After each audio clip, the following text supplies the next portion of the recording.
साहित्यरत्न लोकशाहीर अण्णाभाऊ साठे हे मराठी साहित्य विश्वातील तेजस्वी सूर्य, समाज परिवर्तनाच्या लढ्यातील जाज्वल्य मशाल आणि कष्टकरी जनतेच्या वेदनांना शब्दरूप देणारे अमर शिल्पकार होते.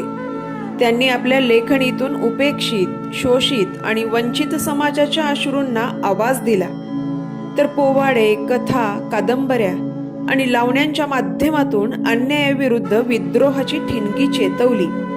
त्यांच्या लेखणीत केवळ शब्द नव्हते, तर ती सामाजिक क्रांतीची धगधगती ज्वाला होती. फकीरासारख्या कादंबरीतून त्यांनी स्वाभिमान, संघर्ष आणि मानवतेचा विजय जगासमोर मांडला. अण्णाभाऊंच्या साहित्याचा प्रत्येक शब्द हा श्रमिकांच्या घामाचा सुवास आणि परिवर्तनाच्या पहाटेची चाहूल देणारा होता. त्यांनी कला ही केवळ मनोरंजनासाठी नव्हे, तर समाज जागृतीचे प्रभावी शस्त्र बनवले. त्यांच्या ओजस्वी वाणीने लाखो कष्टकऱ्यांच्या मनात आत्मविश्वासाचा दीप प्रज्वलित केला. म्हणूनच अण्णाभाऊ साठे हे केवळ साहित्यिक नव्हते, तर ते समता, बंधुता आणि सामाजिक न्यायाचे अखंड दीपस्तंभ होते.